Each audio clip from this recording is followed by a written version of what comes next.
Good afternoon, everyone. Notwithstanding what Donald Trump continues to say, the affordability crisis in America is very real. It is a clear and present danger to the economic well-being of working-class Americans, middle-class Americans, and everyday Americans. Donald Trump and Republicans have failed the country when it comes to the economy. Republicans promised that they were going to lower the high cost of living on day one of Donald Trump's presidency. But costs haven't gone down in the United States of America. Costs have gone up under failed Republican policies. Housing costs are out of control. Grocery costs are out of control. Healthcare costs are out of control. Utility bills are out of control. And child care costs are out of control. The affordability crisis in the United States of America is very real. Republicans have failed to lower the high cost of living. And as a result of the Trump tariffs, costs are going up by thousands of dollars per year on everyday Americans. Democrats remain committed to driving down the high cost of living, to fixing our broken healthcare system, and to ensuring that we have immigration enforcement policies in this country that are fair, just, and humane. Republicans have failed America on affordability, on health care, on immigration enforcement, and they have failed to make life better for the American people. Questions? Thank you. It's looking increasingly likely there might need to be some sort of short-term stopgap for DHS with the deadline approaching at the end of the week and no agreement in place yet. I'm just curious if there's any chance you would vote for or allow your members to vote for a short-term CR to do a clean extension of DHS just to give more time for negotiations. ICE is out of control right now. The American people know it, and ICE clearly needs to be reined in. Taxpayer dollars should be used to make life more affordable for everyday Americans, not brutalize and kill American citizens.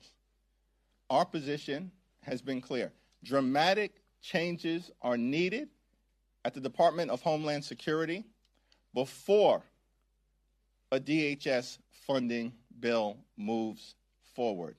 Period. Full stop. Thank you, Mr. Leader. As these negotiations are happening, the Homeland Security Committee will hold an oversight hearing tomorrow where they'll hear from the heads of ICE, CBP, and USCIS. What do you think the heads of these agencies need to say to the American people to, communicate that they understand the gravity of your demands, the gravity of the moment? You all say that ICE needs to be reined in. You have very, very obvious concerns about what's happening in terms of the president's immigration policies. What do you need to hear from some of his administration officials tomorrow at this hearing to let you know that your message is getting through, at least for the administration? Donald Trump and the administration promised that their immigration enforcement policies were going to target violent felons. They lied to the American people. The Trump administration is not targeting violent felons. They're targeting American citizens, communities throughout this country, and law-abiding immigrant families. The American people know that ICE is completely and totally out of control. They've gone too far and need to be reined in. At the hearing this week, Trump administration officials should apologize to the American people for using their taxpayer dollars to unleash wicked brutality on the American people, and in some cases, kill them in cold blood, like Renee Nicole Good and Alex Preddy.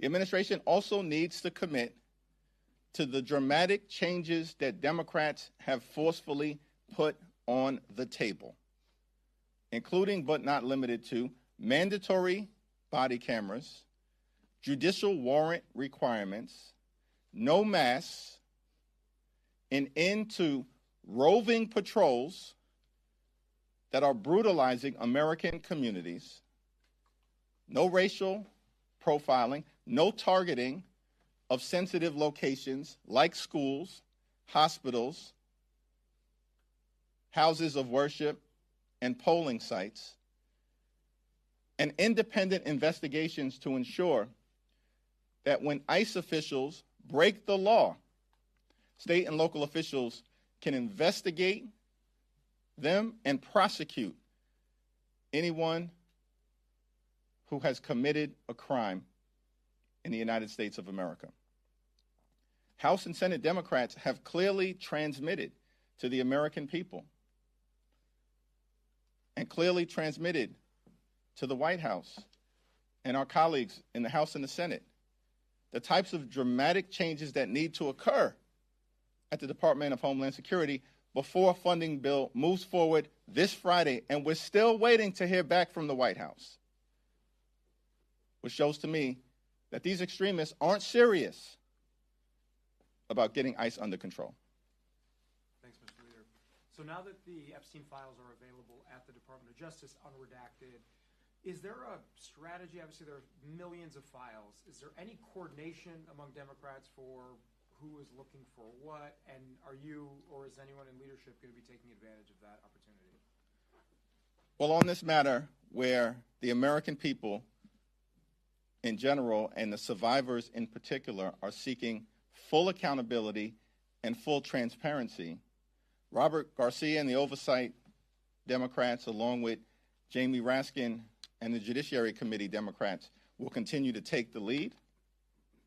The lead will also continue to be taken by the Democratic Women's Caucus, led by Teresa Ledger Fernandez, who has worked closely with the Epstein survivors throughout this Congress and will continue to do so.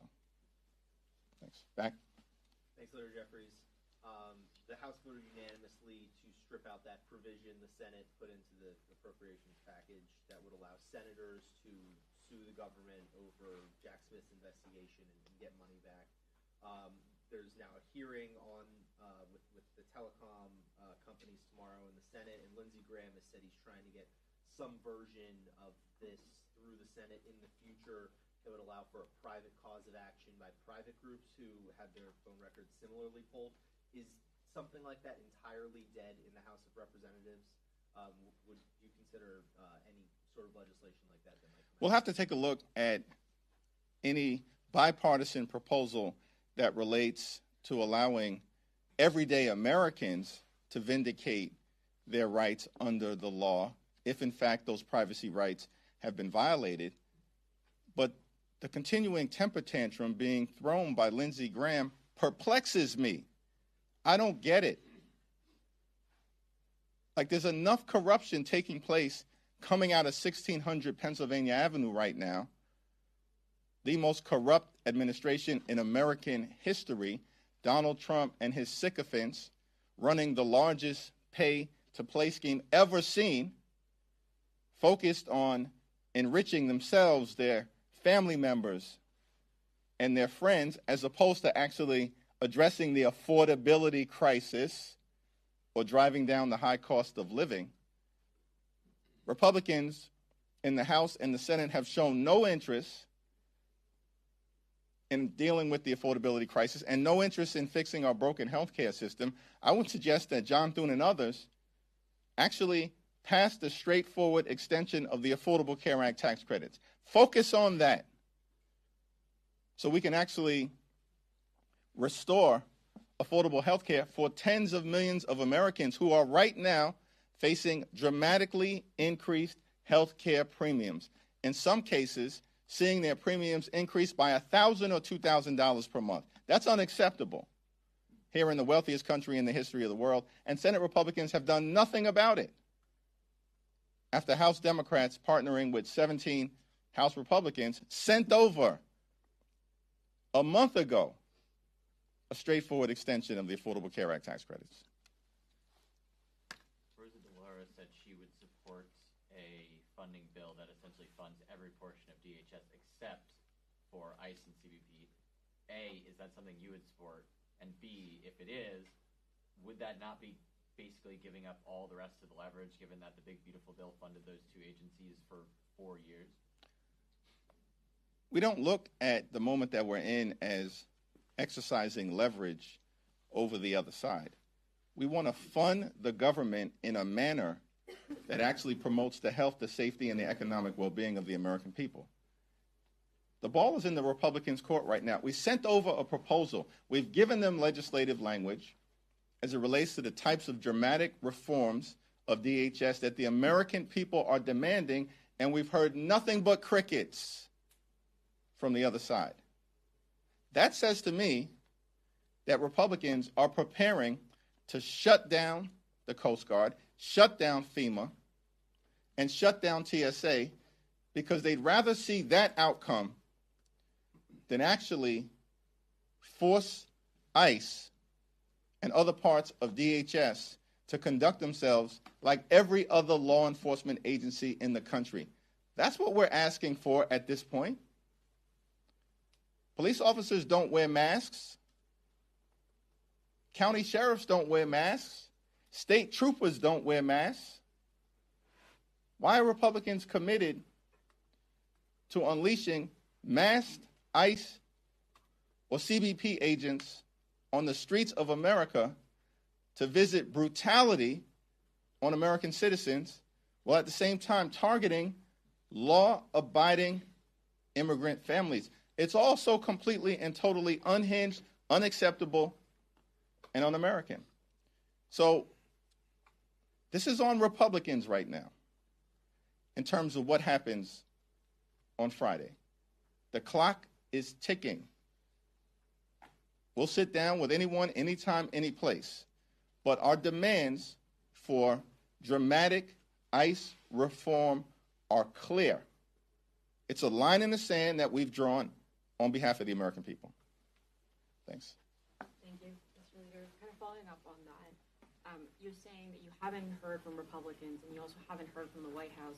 How confident are you that if there is a shutdown of DHS, you'll be able to reach a deal during that? We've made clear to Republicans repeatedly throughout this Congress that we're not down with the my way or the highway approach. For some reason, these Republicans tried to convince all of us, the American people, that we were in the midst of some irreversible MAGA revolution, which none of us on the Democratic side of the House ever believed. Because the bottom line is, Republicans wouldn't even be in the majority in the House right now had they not stolen 3 seats from the people of North Carolina in mid-decade gerrymandering that occurred in 2024. They wouldn't even be in the majority right now. And yet they try to convince everybody that somehow the country was in the midst of a MAGA takeover, which nobody with any sense believes at this point, because Republicans continue to be destroyed electorally. Literally, Democrats since January of 2025 haven't lost a single competitive election. Every single state house seat, more than 25, that have been flipped in this country have been flipped by Democrats. Zip zero on the other side. In fact, most recently, everybody was stunned to see what happened in Texas, a district that Donald Trump had initially won in a state Senate seat by 17 points. And a Democrat wins by 14. That was a 31-point overperformance. Shocking to the country. But then I was amazed because I assumed that that was the high watermark. A 31-point overperformance in a state Senate district in Texas that's larger than congressional districts until this weekend in Louisiana, which just happens to be the home state of the Speaker of the House and the Majority Leader.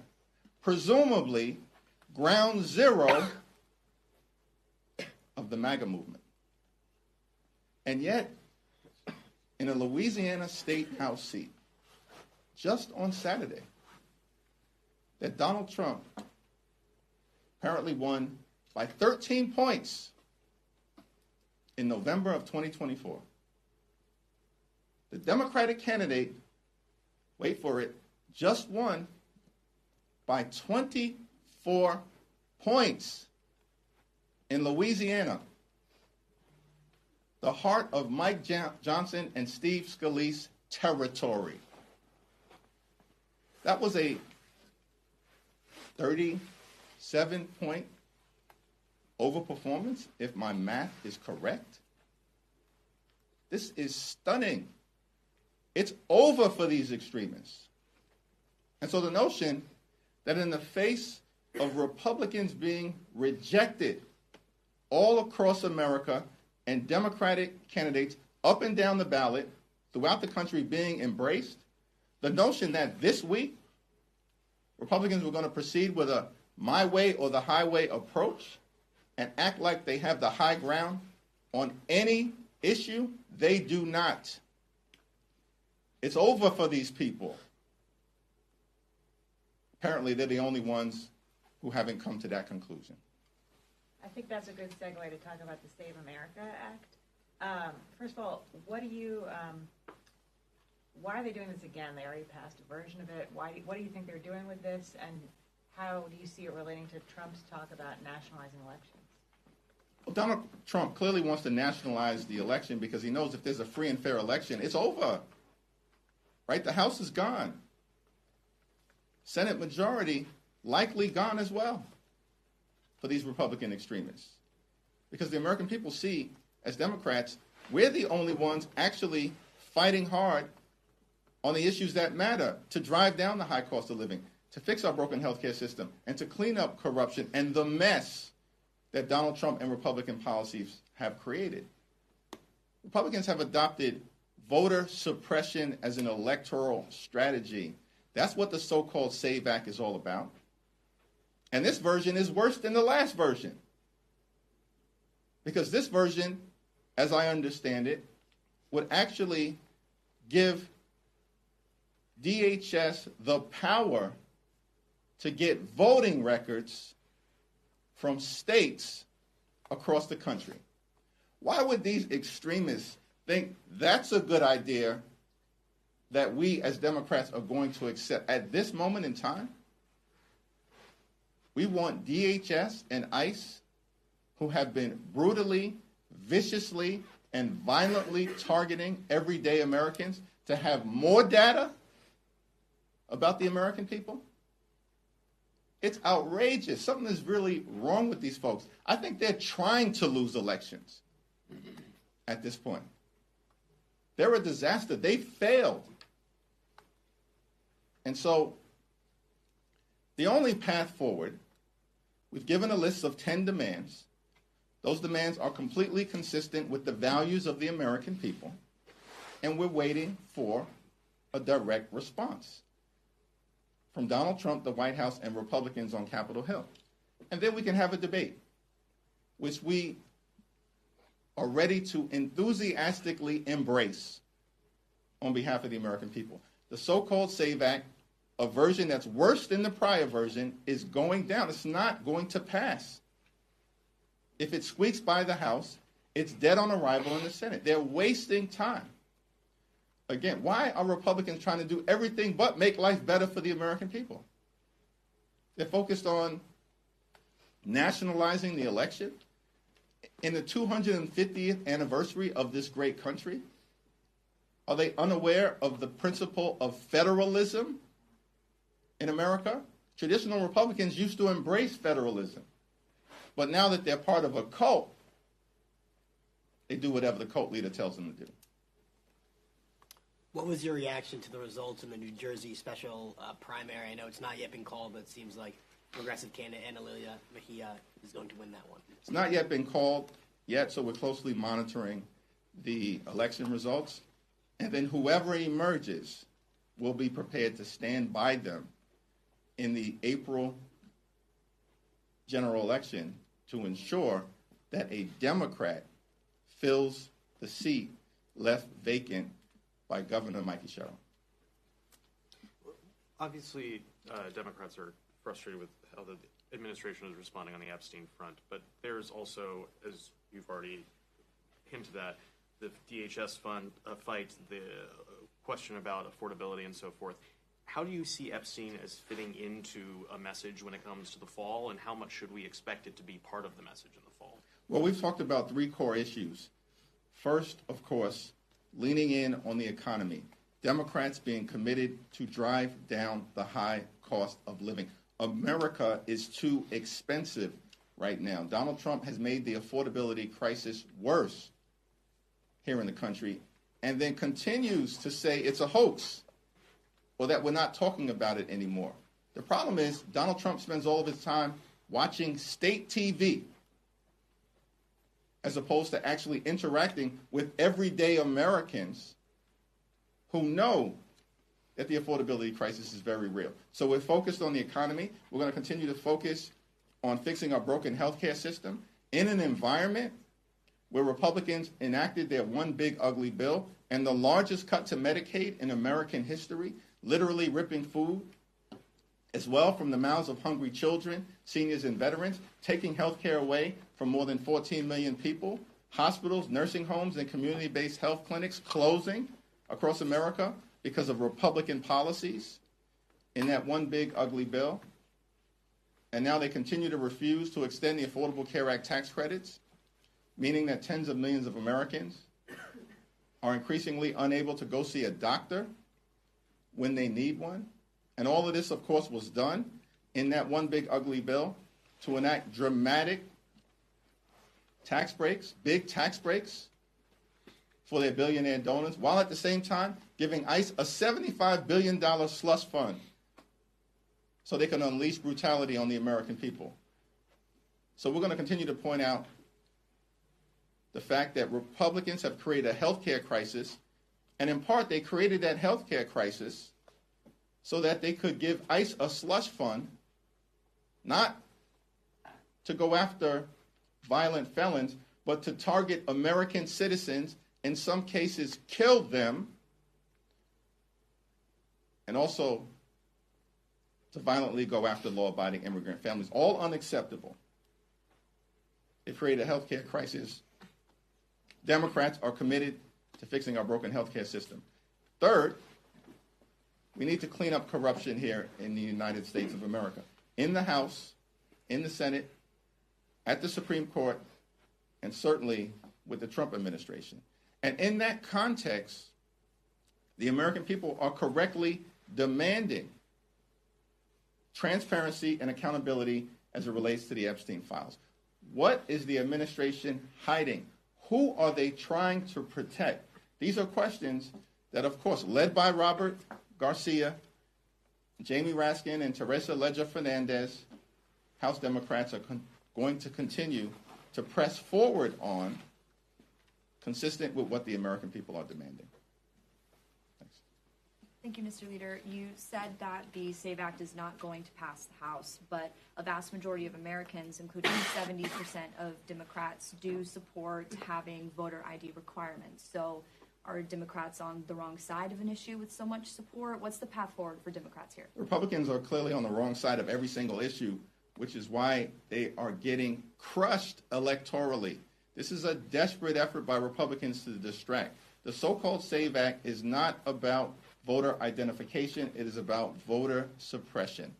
And they have zero credibility on this issue, Republicans, in the same way that they have zero credibility on every other issue, which is why they continue to be routed electorally,